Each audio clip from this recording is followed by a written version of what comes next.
Hello, it's Charles with Uber Eats. Today is Thursday, February the 20th, 2025.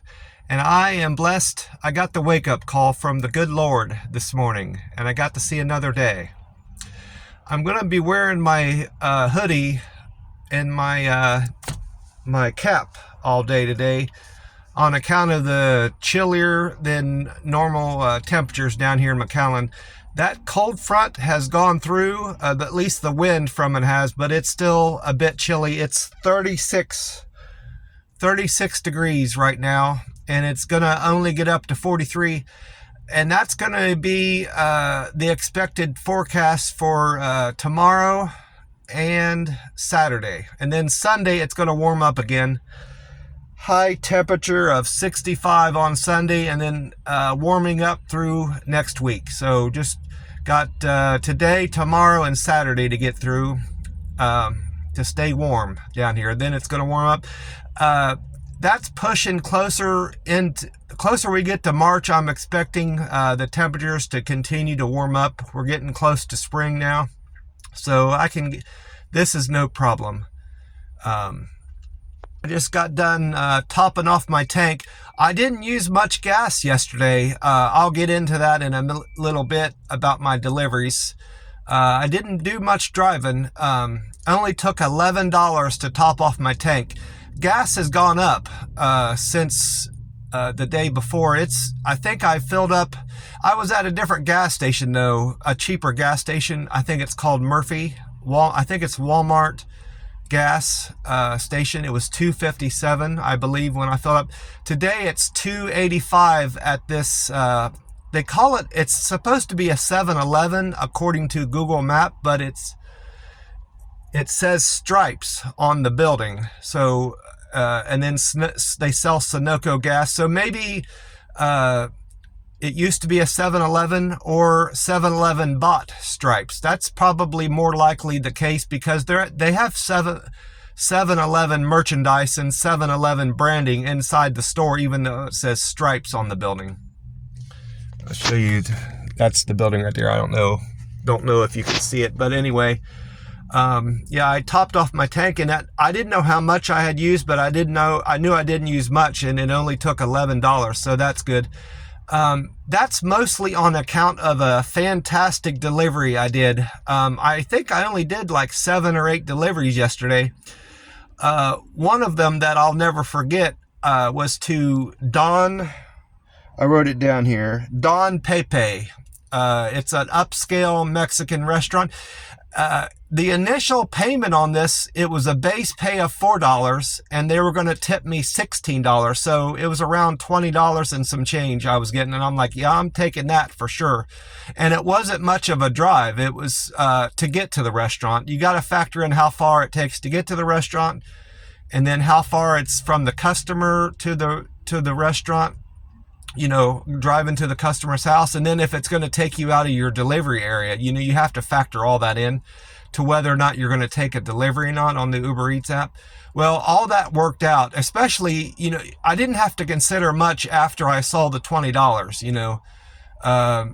that made it kind of a no-brainer. So I get there and I'm waiting a good bit. I probably waited nearly 20 minutes on the order. And I come to find out why. It was 6 big bags of food that I was delivering. So I didn't mind the $20. I could have waited almost an hour to make it worth my time, because that's what I'm trying to hit, is $20 an hour or better. So I was fine waiting. Well, she finally starts bringing the bags of food out, and I had to take several trips, of course, out to my car and back, going in there to pick up the rest of the food. And I'm on my way to this guy's place, and it's actually a business. It looked like, when I pulled up there, it looked like a factory type deal, or a warehouse, more likely a factory. And he gave me instructions of what door to pull up and all this. And I drop it off. He brings out a cart to wheel all the food back in through the door. And I thanked him for the tip, and he thanked me, and I drove off. Well, I was probably on the road. I hadn't even had another order yet, and I got a notice that the delivery fee the tip had gone through. Normally it takes about an hour or two, for that to happen. But I hadn't been on the road long, and they had sent the tip through. He raised that tip. It was $16 tip.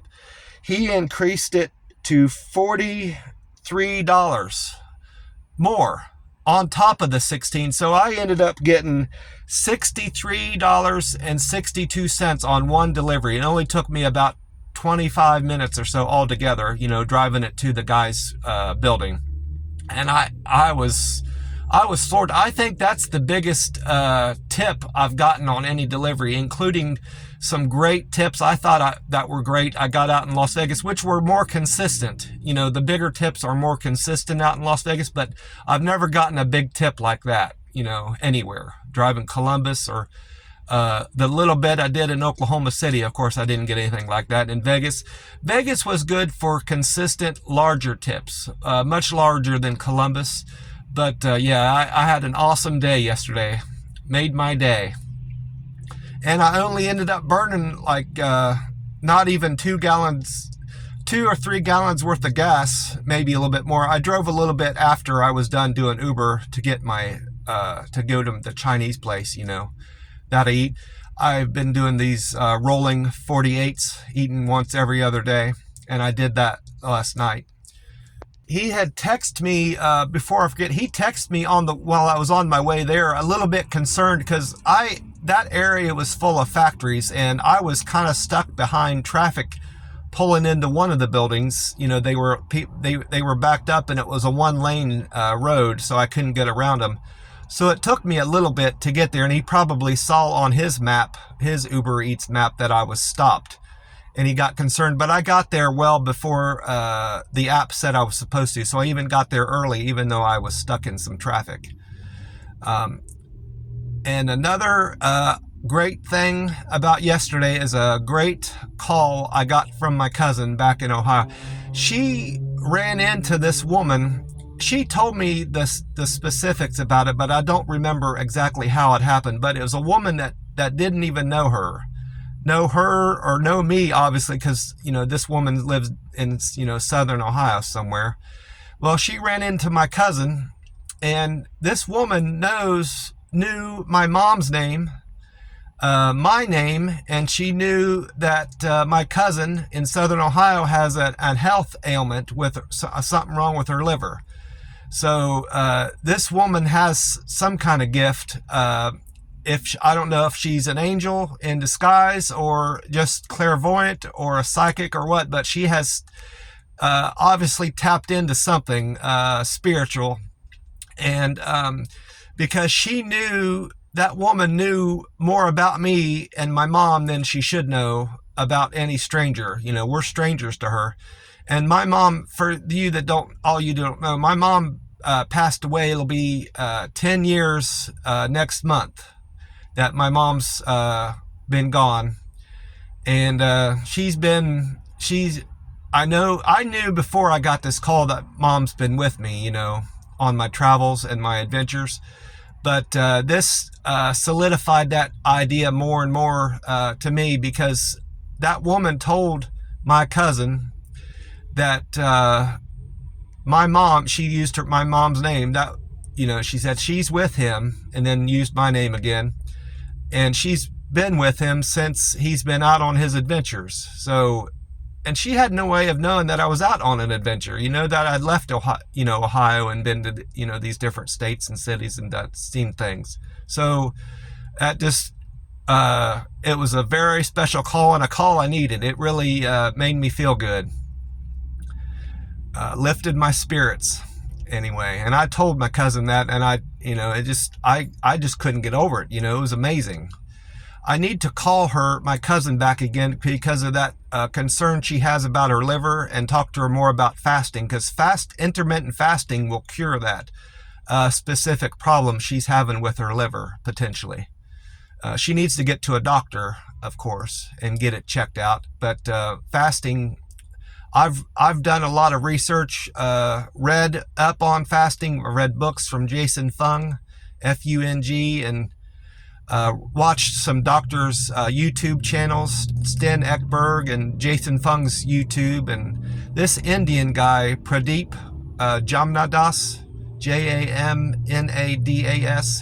He speaks to fasting as well. Those three guys are excellent resources if you want to learn more about fasting and all it can do for you. But I need to give her a call sometime today. Let her remind her about that. I didn't sleep all that well on account of a few things. I ate a good bit of food at the Chinese restaurant, of course, that great China buffet restaurant.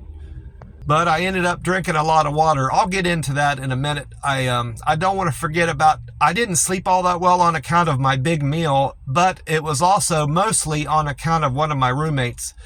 I imagine he was probably preparing his food for the next few days. I thought normally people did that on Sunday nights, prepared their food for the week.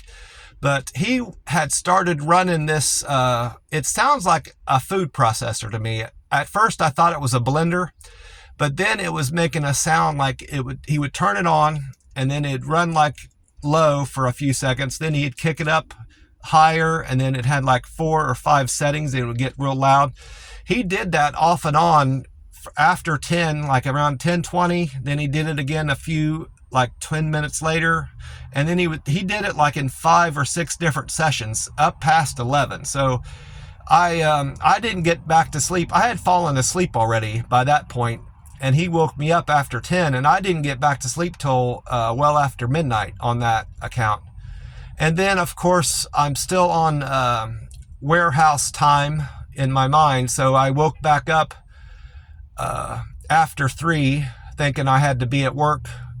Had to get ready for the day and be up at the warehouse for the doors to open at 4:30. So of course I'm waking back up for that. So I'm on low sleep today, but I'll get through it. If I need to, I'll stop somewhere and get some piping hot coffee and load myself up with some caffeine.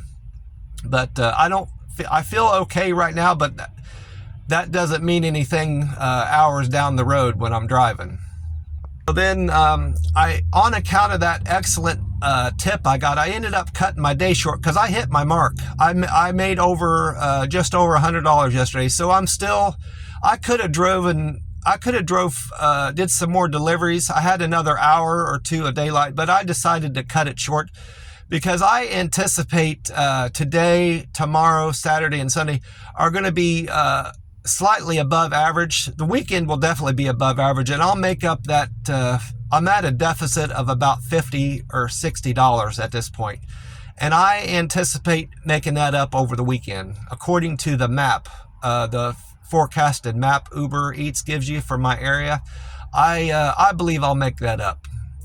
But anyway, I get to this Chinese, I think it's Grand China Restaurant. It doesn't have buffet in the name, even though it is a buffet. And right next door to it, about 3 or 4 suites down in this shopping center, there's a Grifols plasma donation place. And I was just curious about it. I was going to go in and just sign up and get myself registered in case I ever want to do it. And that was my intention yesterday. They close their doors at 6, I believe. They don't let anybody else in after 6 on Wednesdays. They have different hours throughout the week. Kind of odd hour. They, fluctuate anyway.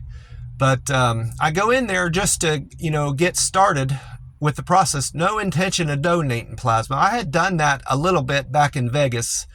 My roommates that I first moved in with, that first house I lived in, those guys were doing it, and I started doing it, and it's not a big deal, and it's a great service you're doing for other people.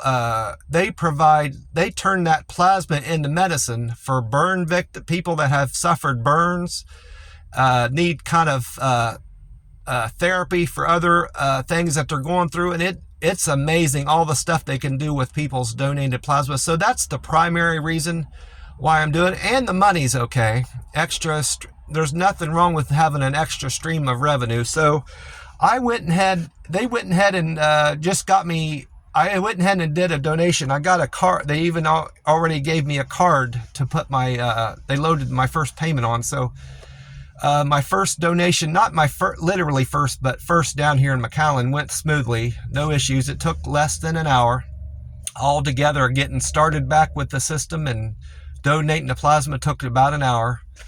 And I had no side effects. They did tell me, I don't remember them saying this back in Vegas, but they said not to eat a big meal and drink plenty of water after the donation. Well, I had no choice but to eat a big meal because I had to break my fast, and I had fasted at that point almost 50 hours. So I had no choice but to eat a big meal, and I did, and I had no side effects from that, so I don't imagine it's going to hurt me how I time my donations in the future. But I do plan on doing future plasma donations. If you don't go back, if you donate plasma for the first time and don't go back for a second one, they have no use for that first one, I guess is how it works. They have to throw it out. You have to do at least 2 donations for either of them to be used. So I'm definitely going to be back there. And I plan on doing it as a routine. You can do it twice a week. And I think you have to wait a day or 2 in between donations. I'm going to stop in there tomorrow in the afternoon, evening, and see if that's too soon. If that's fine, I'm going to probably just do it every Wednesday and Friday as a routine. Anyway. Well, that's about it for me. I'm burning daylight now. I better get on with my deliveries and make some money and get out on the road.